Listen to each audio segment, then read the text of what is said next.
Hi, I'm Darnell at Wave Oven Recipes, and this is my review of the Cosori Smart Air Fryer Toaster Oven. So let's get it unboxed right now. Alright, so here it is, pretty big box. Let's get it out of this one here.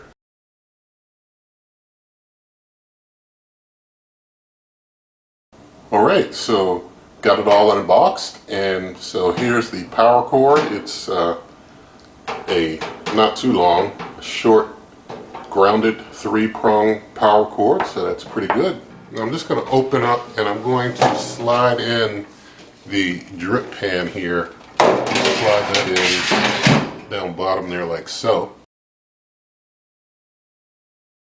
Alright, so let's take a look on the inside of this cooker. You see on the bottom just 2 heat elements.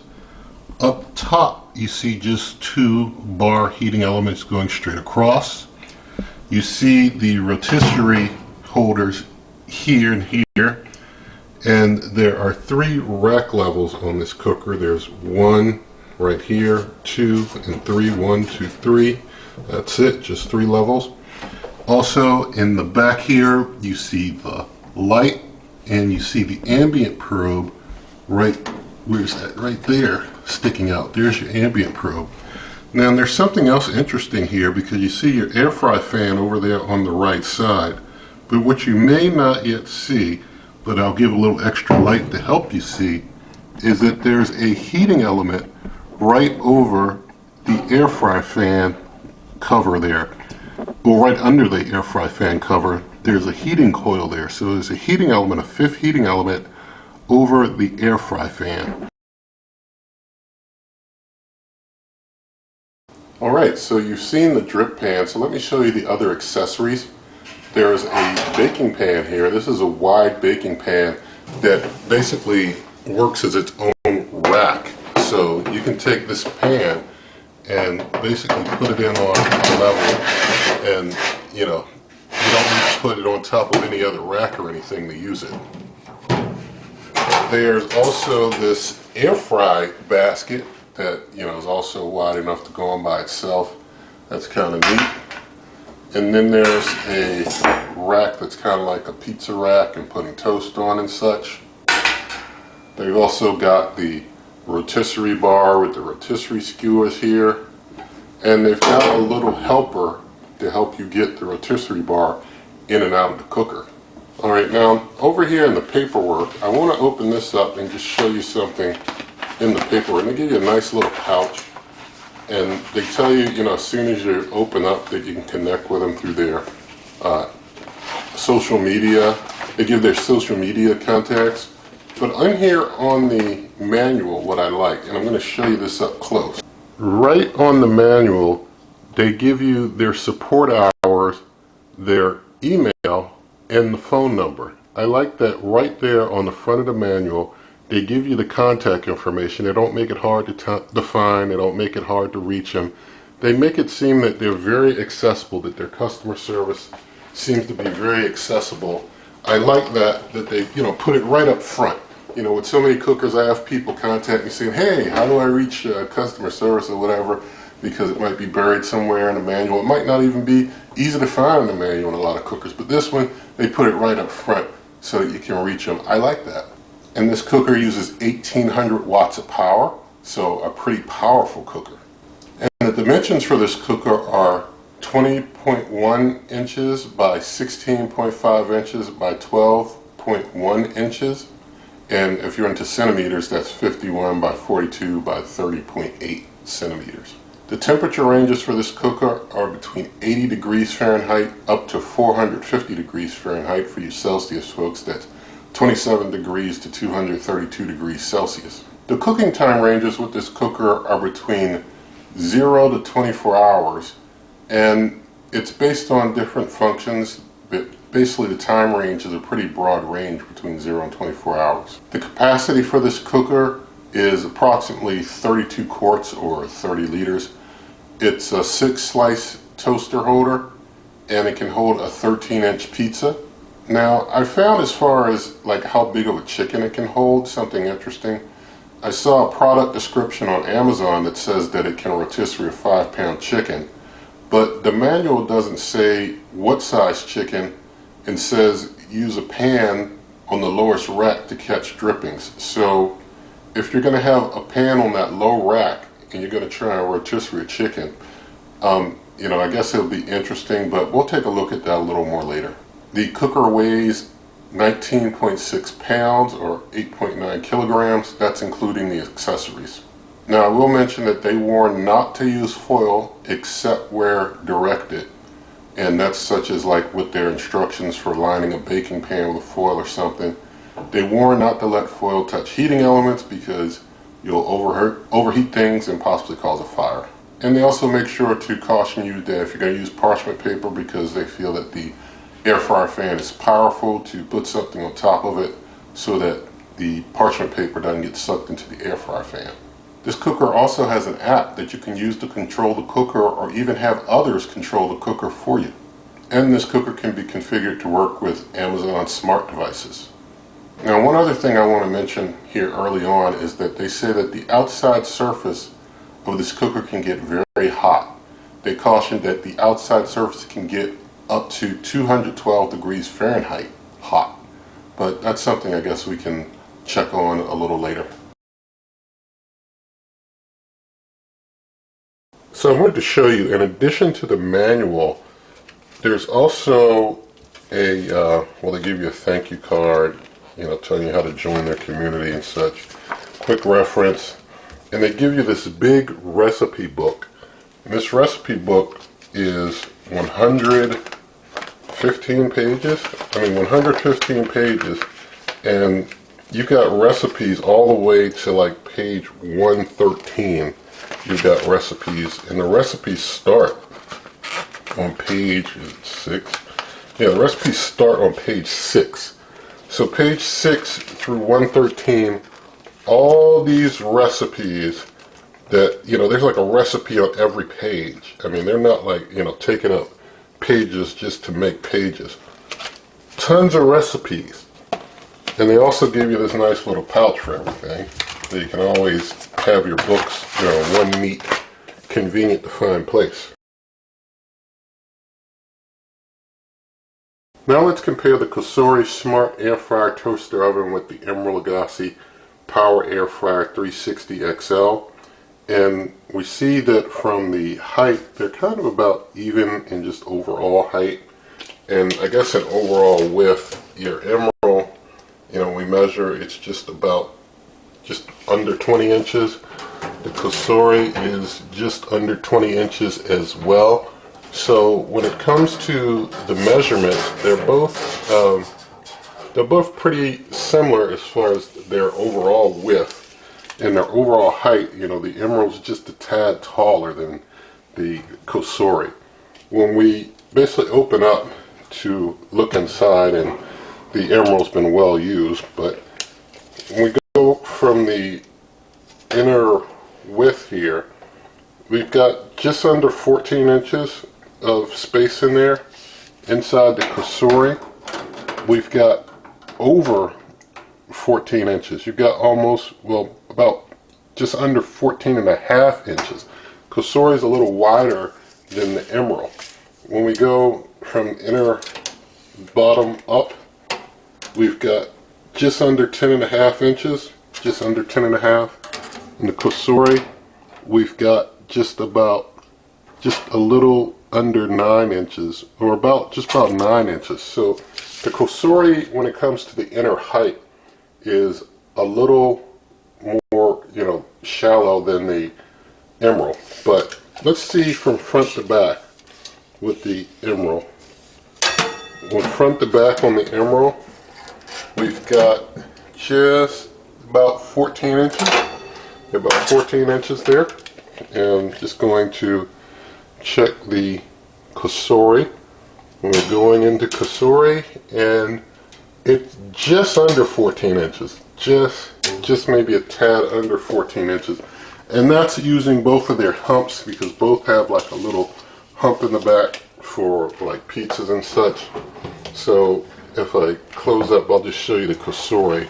So it's got a hump in the back here for, let's see if I can turn it a little better. got a hump in the back here for your pizza and such. The Emeril has a similar type of hump in the back, but this isn't about doing a full review of the Emeril. We're doing a full review of the Cosori here. Now I'm going to take a 13-inch baking pan with no handles, and we see that it will go into the Cosori just fine. You can put it on a rack and do your baking and such. This same rack, since the Emeril's a little less wide, it kind of goes in, but it's not as snug. It's kind of hard. Well, in this case, I'm hitting the rotisserie rods because they're kind of in the way, and you don't want to put it too low. You try and put it, you don't want to put it too high, but you try and put it low, and you try and put it in, and it's kind of inconvenient using this 13-inch baking pan on the Emeril, but it works fine in the Cosori. Alright, now we've got the Ninja Foodi XL Pro Air Oven here to compare to the Cosori. And we see that the Ninja Foodi is a little taller in height, you can see here. And when it comes to overall width here, we see that the Ninja is about 17 inches across because it doesn't have this control panel on the side like the Cosori, which is, you know, coming in, as we said earlier, just under 20 inches. Front to back, the Ninja is definitely longer.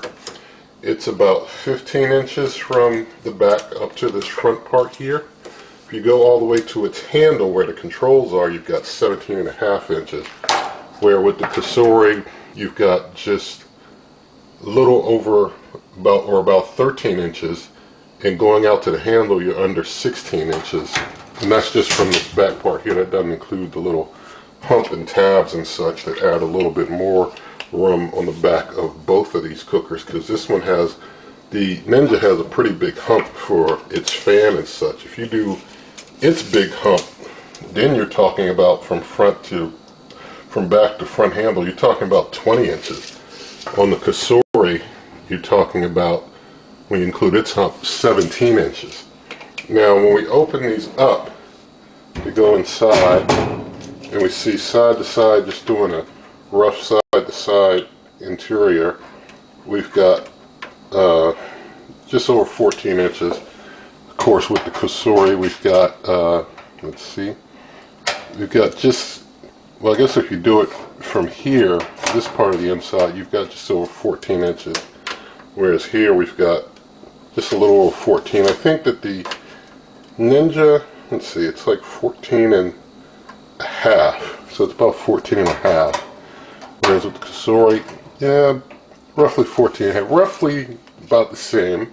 And when we go from bottom to top, we've got about almost 10 and a half inches on the Ninja.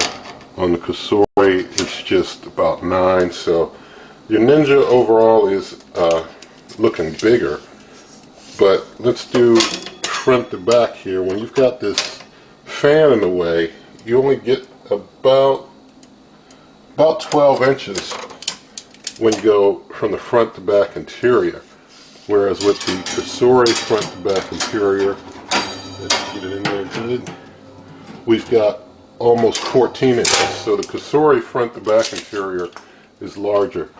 And with the 13-inch pan, baking pan with no handles, goes in great.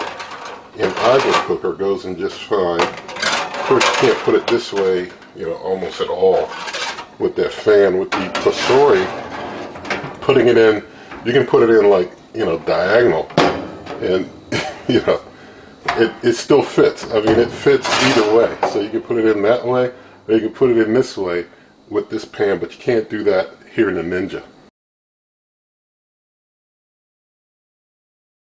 Now let's compare the Cosori with the Cuisinart Chef's Convection Toaster Oven. And for you who have the New Wave Bravo XL Smart Oven Air Fryer, the Cuisinart, this Cuisinart is exactly the same size. So if you're wondering how big things compare to your New Wave Bravo, this is still a comparison for you. But when it comes to height, the Cosori is definitely taller than the Cuisinart. The Cuisinart side to side, it's got a control panel on the side here. We've got almost 20 inches going side to side, whereas with the Cosori we've got just under 20 inches. So just under 20 inches there, and about the same. So their width is about identical there.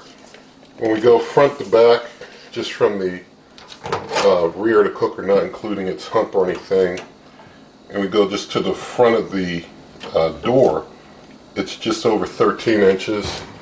With Cosori, just over 13 inches. If we do like from the hump in the back all the way to the end of the handle, we've got just about 16.5 inches from the hump in the back here to handle. It's under 16.5. It's just over 16, but it's not even 16.5. It's like 16.25 inches for the Cuisinart. Let's open up, have a look inside. We go side to side just on the inside here. We are at about 14.5 inches, whereas with the Cosori we are also at about 14.5 inches.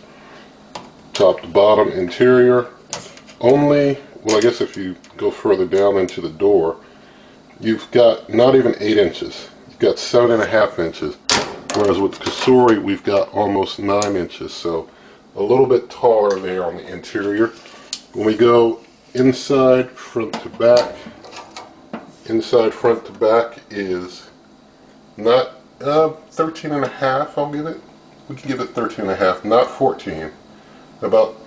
Just about 13.5, I'll say. Whereas with the Cosori, you may recall, but I'll show again, is just about 14 inches. I guess you could say it's about identical. It's 14, but they're very close. But I think the difference will be seen when we use this 13-inch bake pan, which we know fits fine in the Cosori. Fits just fine. And we know in the Cuisinart, you've seen my Cuisinart videos, it fits just fine like this. But if you turn it like that, you can't put it all the way in and close the door in the Cuisinart. And so the Cosori being just a tad longer inside, you can put it in and close it up.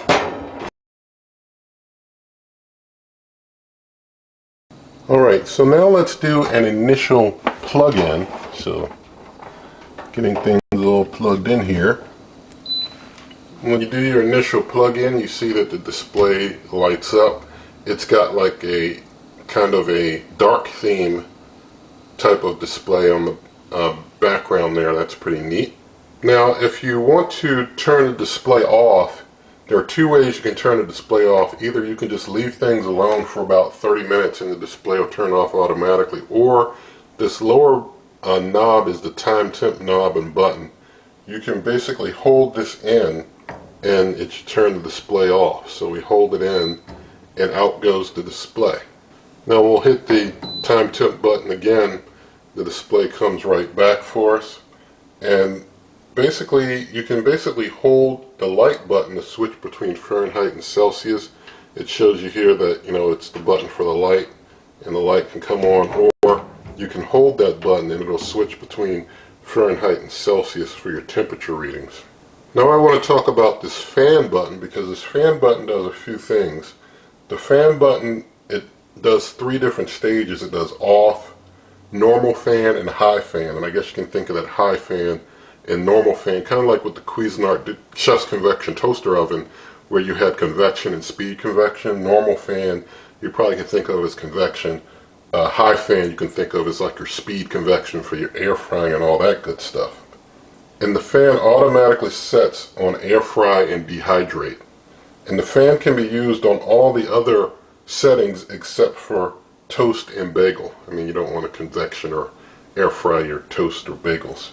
And when you want to put the cooker into pairing mode with the app, you just hold the fan button and it'll go into pairing mode if you ever want to force it into pairing mode. I want to talk about this cooker's preheat functions real quick. Some functions have a preheat, and we'll detail those later, but you have 10 minutes after the preheat is done to get your food into the cooker, or it just stops heating all together and just basically goes back to the default, screen like you didn't have any cook set. And you can skip the preheat by pressing this start cancel button. When things are in preheat, if you hit start cancel, it will just go right into the start of the cook if you hit the start cancel button to skip that preheat. And that's pretty cool. And they do, even in the manual, if you get this cooker and you get page 12 of the manual, they give you an idea of how long preheating takes, at different temperature settings. But if you're doing like 300 degrees Fahrenheit, the automatic preheat takes about 2 to 4 minutes. 325 degrees Fahrenheit takes 3 to 5 minutes. 350, 4 to 6 minutes. 400 degrees Fahrenheit and above takes between 6 to 8 minutes of preheat time. I want to mention right here on the door, they give you indicators for the 3 rack levels, like the tops for broil, middles for toast, bagel, pizza, air fry, cookies, and dehydrate, and the lowest levels for bake, roast, warm, and ferment when you're doing your yogurt. And as far as the other button here we didn't get into, this is the function button. This function button, you spin this wheel to basically go between your different functions that you may want to select. And after you're on a function, then you can do time, and you can press time in, and you can adjust your temp. So that's how you can switch between functions and different times and temps, like so. So as I switch around, you can see I switch to bake. Like I made bake, I put in on bake and I hit move it up to 400. And then I switch back to these others. When I go back to bake, it's immediately lost that setting that I had for bake. Let's see, if I had just adjusted bake up to 400, and let's say I'm faking like I'm cooking, so I hit start, and I just skip the preheat, so it's doing a cook, and then I stop it, so I cancel that. So as soon as I hit cancel, it lost what I had set. So I go back to bake. It does not remember your previous settings. Any setting that you put in on a previous cook is immediately lost the next time that you go away from that, that cook. As soon as you're in that cook, it's lost, and you've got to go and put the same settings in again if you like cooking the same thing the same way all the time. Alright, so now let's go into all the functions that this Cosori Smart Air Fryer Toaster Oven can do. And we're going to start with toast, which is the first function. You probably can't see it, but it's flashing there. And you, as I mentioned earlier, use the middle rack position. And you only set the darkness, not the number of slices.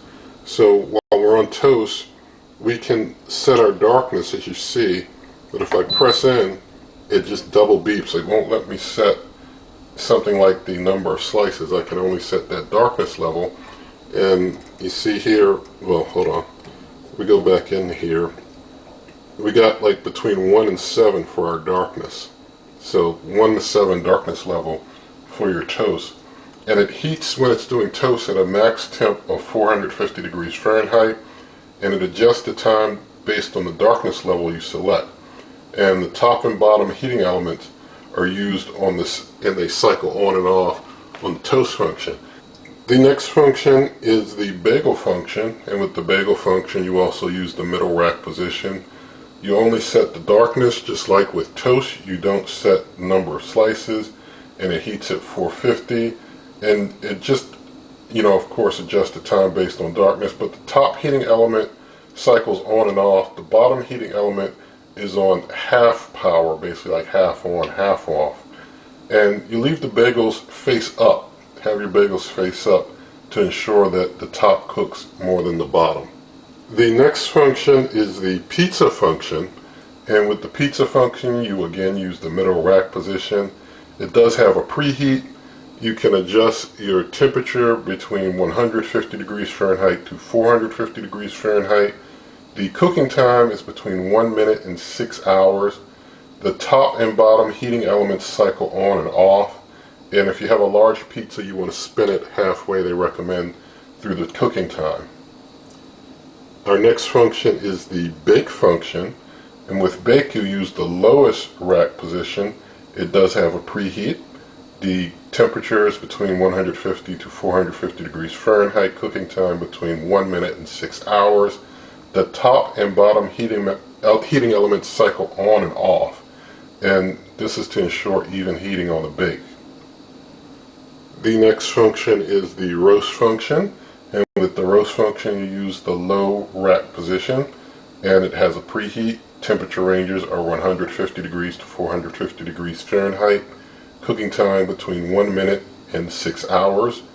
The top and bottom heating elements cycle on and off during a roast cook.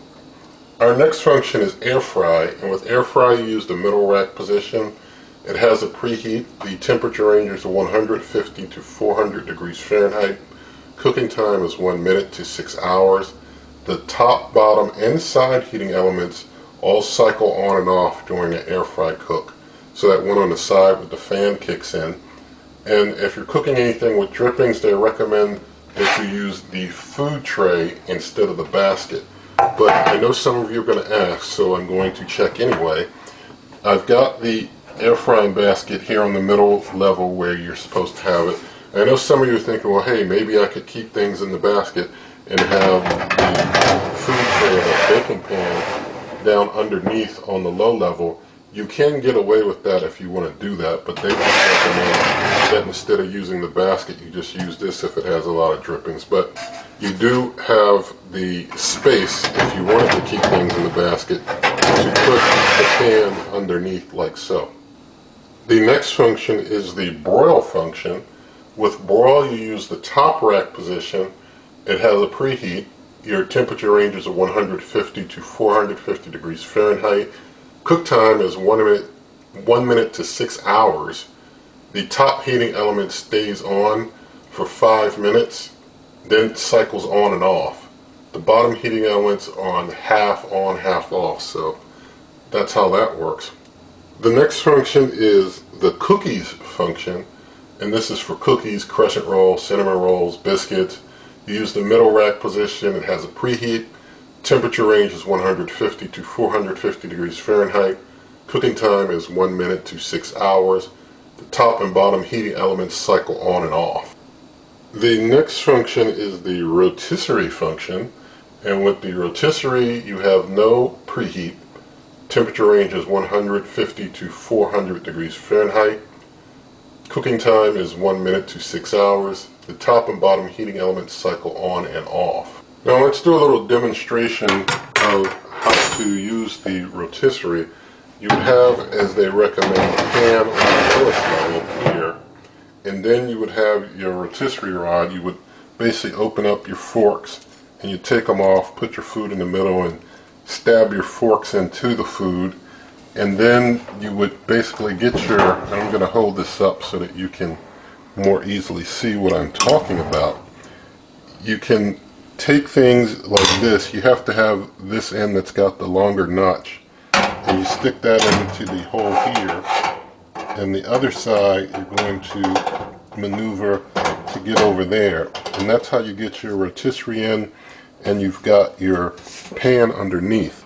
Now if there's enough room to fit a 6 or a 5 pound chicken in there, you know, it seems like it's going to be kind of close, but it's a kind of a, not a lot of, I guess, wiggle room to work with, but I think if you trust things really well, you probably could get a larger size bird if you trust it very well. And you would use this tool here when you want to get things out easily, or you may even be able to use it to put things in easily, but you can use it to, well, I dropped it. Let's just say that you'll be a little more careful than me, and you can get your food out with this easily. Honestly, I just use some really high temperature heat gloves. Well, I use some high temperature heat gloves instead of this type of thing. It makes it a lot easier for people like me who drop the food in this type of thing to just get the food out more easily. Alright, our next function is the dehydrate function, and with dehydrate you use the middle rack position, or you can use the low and high rack positions if you want 2 levels for dehydration. There's no preheat. The temperature for cooking or dehydrating is 100 degrees Fahrenheit to 180 degrees Fahrenheit. The cooking time is, or the dehydration time, is 30 minutes to 24 hours. The bottom heating element cycles on and off. during dehydration. That's the only one that they indicate is used during dehydration. Alright, so next is the ferment option, and the ferment option is for if you want to proof your dough or you want to make yogurt, and you use the low rack position. There's no preheat. The temperature ranges are 80 degrees Fahrenheit to 110 degrees Fahrenheit. The time options are 30 minutes to 12 hours. The bottom heating element cycles on and off during ferment. The last option is the warm option, and you use the low rack position. There's no preheat. The temperature range is 140 to 230 degrees Fahrenheit, and the time range is 1 minute to 12 hours. The bottom heating element cycle on and off when you're using the warm function. Now I'm going to do a quick pre-check with the toast function. So I'm going up to toast, and I'm going all the way to its highest level as far as the darkness. I'm just going to hit start just to see. It says it does 10 minutes 20 seconds. So remember, from a cold start, 10 minutes 20 seconds on toast at the highest level of darkness. Alright, so now we're going to do a little temperature testing. I've got things on broil, which is 450 degrees Fahrenheit. And I'm going to set time out to like 30 minutes just to give it a nice long time. And I've got my iGrill 2 ambient probe in there on the middle rack level. And I'm going to basically go ahead and hit start. And broil, since it has a preheat, I want to see if when they feel that the broil is at 450 degrees Fahrenheit with their ambient probe, it's just a little higher, how close things are at my middle position. So we see that things are already up to like 108, 109 degrees. Things are moving along at a pretty fast clip. So we'll just let the preheat continue.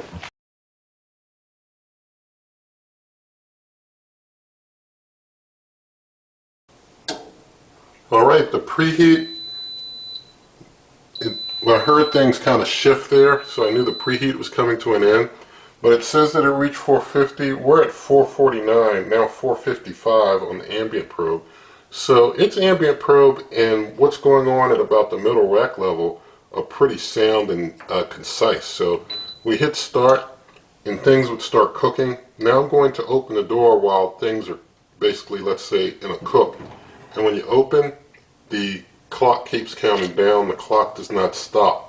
When you open the door, it doesn't automatically recognize and stop cooking.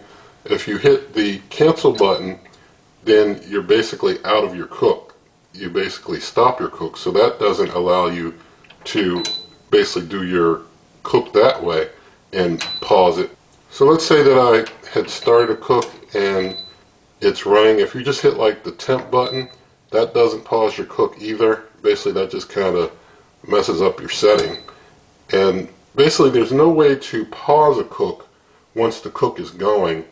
So it's like, you know, when you've got to pause to do something, things are just going to count down. You're going to open up and you just got to do what you got to do while it's running.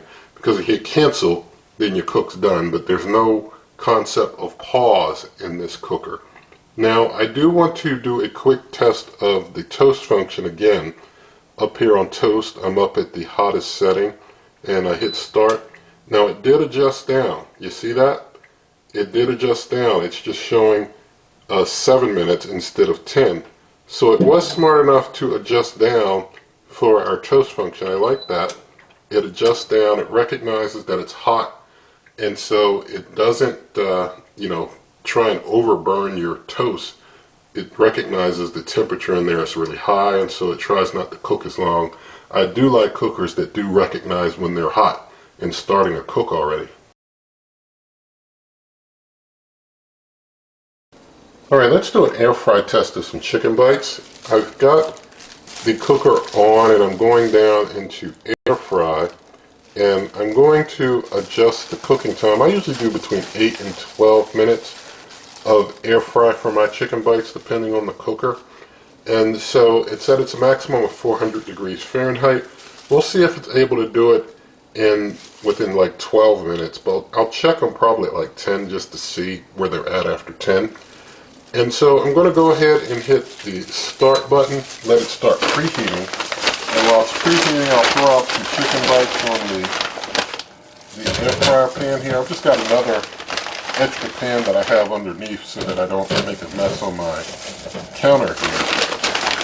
So just getting some chicken bites out. So just for this example, this will be all that I put out for this example. But we'll let the preheat continue. Once the preheat's done, we'll get these in and we'll see how long it takes to cook them up and how well they get cooked.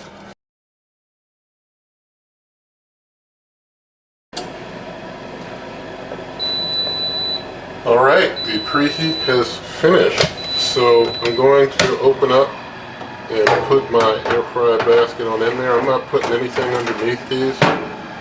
Close up and then I hit start. I'm going to let those cook. I'll let it get down to maybe 2 minutes left and just check them then and see if they need more time. And I do want to check while these chicken bites are cooking, how hot are things on top. I can feel without touching it that things are pretty hot on top.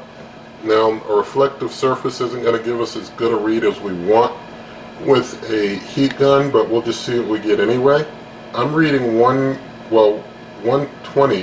130s, and over here on some of these other parts I'm reading over 100, but I don't think that's accurate. I think I'm trying to do it right on this little caution sticker that's right on top that's black, that's not as reflective, and I'm getting 120s on that in the heat gun range. So I can tell it's pretty hot. I don't want to touch it because it feels pretty hot. It feels real hot on the top. On the side I can kind of touch and it's kind of warm on the sides, but the top is really hot. I can definitely tell that. Underneath, I'm just firing the heat gun underneath. I'm reading about 110 underneath. Under here, well, it's not, actually feels cool under there. It feels cool. Even though the heat gun was reading like 110, it may be because of the white surface there. But underneath, I'm able to comfortably have my hand. It's not hot at all underneath. It's real cool. Alright, so things have been cooking for almost 10 minutes with that preheat. So I want to check right now how hot things are as far as the meat temperature in just a couple of seconds. So I'm just going to open up and just going to stick a meat probe in. Ooh, careful. Things are hot in there. We're like reading like 145-ish, is it? Let me get one of these better. Yeah, we're in the 130s, 140s. So we'll let these continue for the next couple of minutes. But it looks like it's probably going to be a 12-minute cook. Now we're coming into the final 10 seconds of the cook, and the light automatically comes on in that last minute, similar to the Ninja Foodi XL Pro Air Oven. But our cook is done, and so I'm going to get on in there with my cleaned off temperature probe to do another check. And now temperatures are 170s, so nice and hot. This one here, let's see. We kind of get in. This one's reading a little under, so it looks like, yeah, it looks like some of them in the back may have needed maybe 14 minutes even. Let's see if we can get, let's just throw another couple minutes on there just to give them a little more time, just to, ensure that they're really hot. So skipping the preheat and just going to let those go a couple more minutes. Alright, so we're coming into our final 10 minutes again. I'm going to check them again. I will say with the Ninja Foodi XL Pro Air Oven, I can do 12 minutes all the time with its quickie preheat. It's 90-second preheat, and I just put things in there, before it even starts preheating, and it does its 12 minutes, about 13 and a half when you include its preheat. I think these are, yeah, they're done now. They're at 165 now. So things are all hot in there now. We're good. Yeah, we're real good now.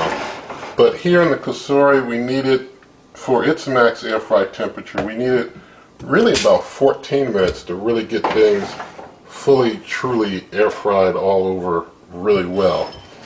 And so it seems like some cooked a little more than others, which is interesting. I know they're different sizes, the chicken bites, but still, like I said, in the Ninja Foodi Pro XL Pro Air oven, 12 minutes and you're done.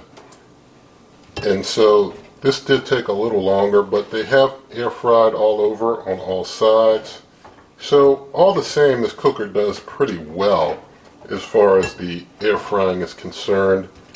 And it, you know, I didn't flip anything. You see the other side got real well cooked. This top side got cooked. So it does get the job done. Alright, with our chicken bites done, I'm going to dive right into a toast test since it's able to regulate when you're toasting. And I'm just going to see what it can do with my bread. I use homemade bread, so it's pretty large slices. And so I'll just count it as, well, you can't do slices. So I was going to say I'll count it as like maybe 4 or 6 slices, but you can't do slices. You only do darkness in this cooker. So I'm just going to slide it on in. I'm just going to set to like about a middle level darkness. So I'm turning up to toast and I'm setting my darkness. I'm going to just put it at, let's put it at 4, and we'll just start. And so it's going to run for about 5 minutes. We'll see what type of toast we come out with. Alright, we're going into the final 10 seconds. I will mention that even when I was air frying, of course toast is very quiet, but even air fry was pretty quiet. So this cooker doesn't make a whole lot of noise for any of its cooking function. Let's have a look at our toast from level 4. And I think that's a pretty nice mid-range cook for a cooker that was already warm. It did recognize it was warm. It regulated down a bit. And so a pretty good deal there as far as the toast, in my opinion.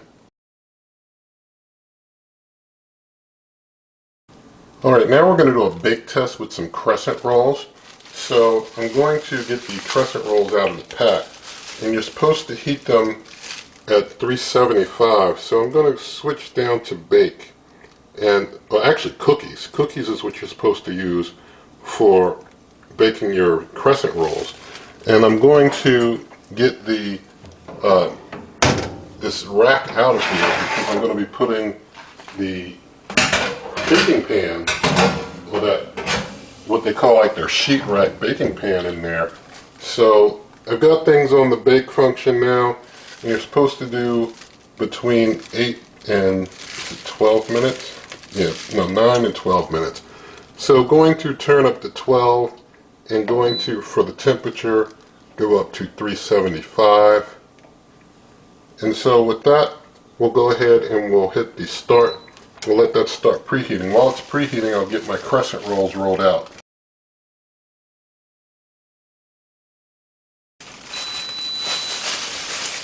Alright, it's done with the preheat, but it gives you a lot of time to get the food in there, so I'm going to just go ahead and finish rolling these out. It does maintain the temp, as we saw in the temperature test, while it's stuck on the preheat setting that it's already reached temp. So it'll maintain that 375 for me while it's waiting for me to get these in. So I'm just going to go ahead and finish up with these, and then I'll get them on in. So I've got my crescent rolls all rolled up, and I'm going to stick them on in. Now that they're in, I'm going to hit start, and I'll just let it run, and we'll see how things go. Alright, things been going for 9.5 minutes, and I'm going to go ahead and get these out now because they look done to me. And so you see, like here, we're done. So hitting cancel, ending that cook, and going to put them on a cooling rack here just to kind of cool down a little bit. But I'm going to take one for your viewing pleasure, and you see, didn't overcook the bottom and came out pretty good. And so with that, I'm just going to try and separate it just so you see the inside. Nice, hot, and fluffy. Alright, so now I want to get into how to hook up the app with the cooker so you can control this cooker from your phone.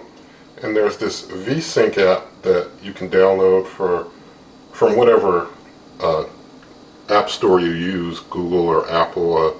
I don't know if it works with anything else other than the Google and Apple devices. But basically, once you've got the app open, and I'm going to put this thing off into pairing mode by holding the fan button. We'll see if that... Alright, we've got our Wi-Fi thing flashing, so it's pairing. So I'm clicking to add my device. So here it sees that there's a device out there, and I select it. And so it's connecting to the device. And so then it's going to ask... It asks for some Wi-Fi information, which I put in.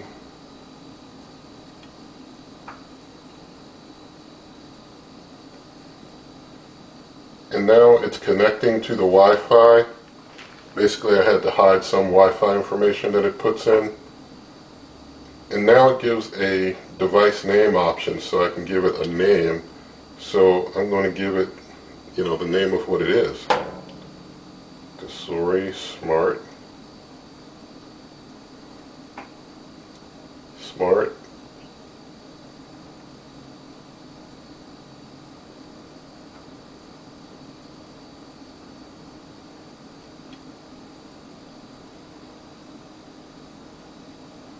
So I've given it the name of basically what it is, the Cosori Smart Air Fryer Toaster Oven. And I hit next. And then I can customize the icon, but I'm good with that. So I'm going to click Save. And it has a firmware update, so we'll go ahead and update the firmware on this thing.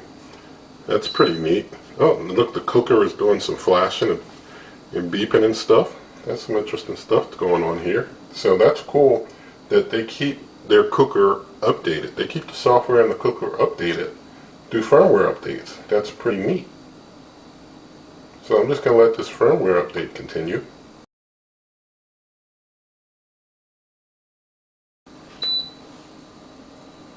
Alright, so the cooker seems to have come back, but the firmware update process is still showing that things have a little bit more to do. But it is on my Wi-Fi network. It is, I guess, apparently back ready for action, but the app is still saying there's more for the firmware update to do before it'll be over with. But this is pretty cool so far. I know there might be some of you out there that, you have your concerns about smart devices or things on your Wi-Fi. That's, your choice. I respect your choice, but we'll each do what we feel comfortable with doing as far as these things are concerned. Alright, so it's done. It shows the current firmware version, and clicking Done, and it basically shows that you can cycle through a bunch of presets, enjoy cooking with the touch, exclusive recipes, and the Amazon assistant there. So we'll click Done, and so it shows that I can connect a device. So I'm going to actually connect my Google Assistant.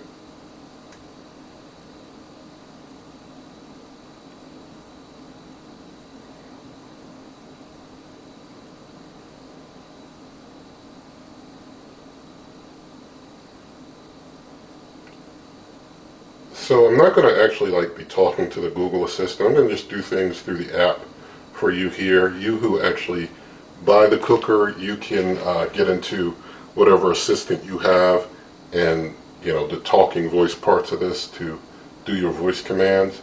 But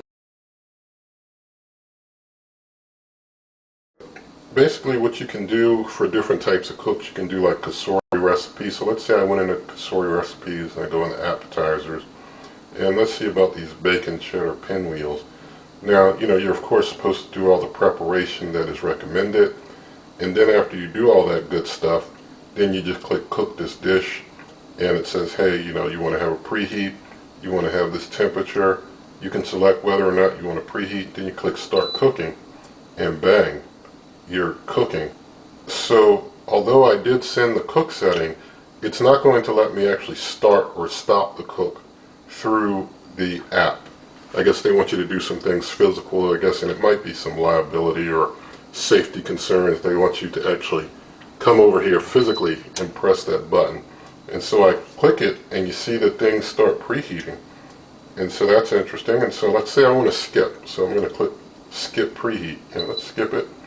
And so, wow, I don't know why the screen keeps flashing like this. But it stopped flashing after a few flips. It finally stopped flashing. And so it's showing countdown in concert with the cooker. And so that's pretty cool. Now let's see if I can stop it from the app.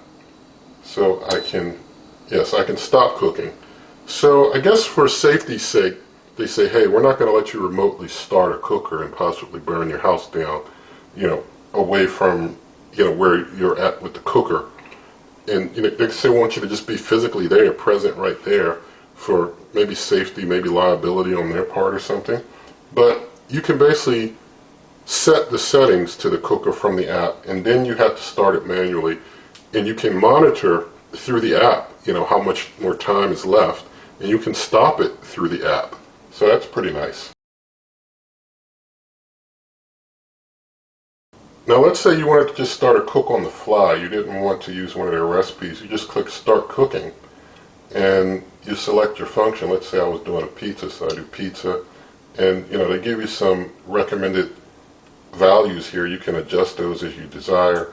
You can click start cooking, and then of course you have to click start on the button there, and then it basically picks up. It might do a little flashing there. You can preheat or you can skip your preheat, and after it does a few flashes, it's okay and it's going to cook for you. So I'm going to go ahead and do the stop cook here. But actually, let's see, if I turn the knob for time, it seems like even though I turn the knob for time on the cooker, the app doesn't recognize that. It's still going to cook, I guess, for however long it wants to cook. I don't know. So I just turned it to 1 minute, but it's not doing an actual countdown of that 1 minute. Well, now it's counting down the 1 minute. So I manually changed it on the cooker to 1 minute left, but the app is still reading 14 plus minutes. So the app is not recognizing that the cooker has been changed. Oh, now the app picked it up. Look at that. The app picked up the change. It took a while, but it picked up the change. You also have a light button. You can turn the light on and off on the cooker from the app. I can turn the fan. Let's see. Fan on. Cool. Fan off. Fan, oh, that's fan high. It was fan normal, then fan high. Now fan off. So able to turn the fan on, off, adjust the fan, adjust the lights, basically adjust everything while the cook's going. The only thing you can't do is start it from the app, and I think that's, probably something that maybe Cosori's lawyers recommended. I'm not a lawyer, but I would think that they would probably recommend that. And so now it says the food's done, and we get that message that it's done, and it says remember to clean your oven. So click OK. Pretty cool. Now under favorites, if we click on favorites, we don't have any favorites yet or any recipes, but we can create a recipe. And so I could give it a name, a category, serving. I could just make up whatever I want. And I could say for all the prep time and then the directions. And I could add all this stuff in. So this is pretty interesting.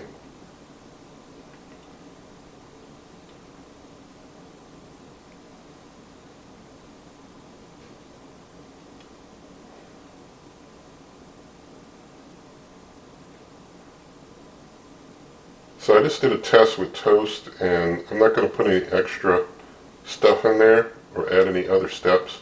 I'm just going to check OK for my made up test toast that's using an egg, an egg icon. But I'm just going to click cook, and it shows the darkness level, and I could click to start the cook. And basically that's a way to start a cook directly from the app. Well, basically set up a cook from the app, and then you can start, doing your cook if you want to set up a cook. Now if I go into cooking history, I've got a history of just basically the favorite cook that I did. Let's see if I do a different type of cook. If I use let's see, these buffalo chicken empanadas. So click start, And let's start that.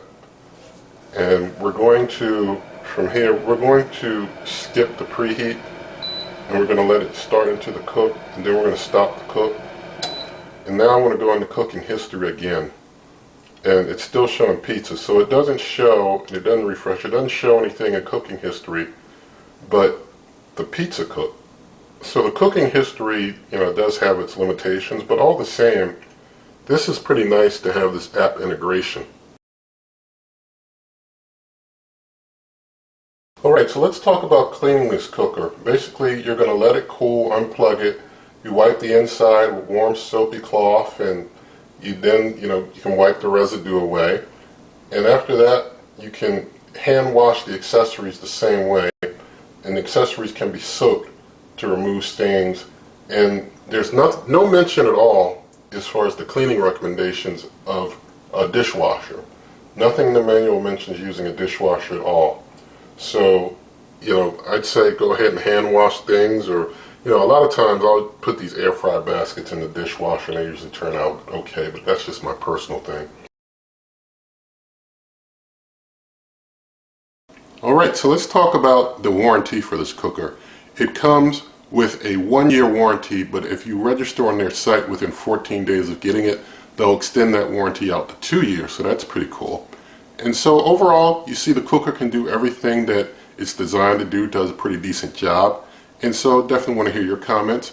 In the video description you can find a referral link where you pay nothing extra, but you help this channel through a commission buying through my referral link.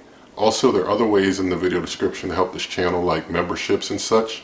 And so I definitely do hope that you like this video. You can get recipes for this type of cooker and others on my blog at superwaveovenrecipes.com. I'm on Twitter and Instagram at waveovenrecipes. And if you like this video, please do give it a thumbs up. Share the video with a friend, subscribe, hit that notification bell, and good eating.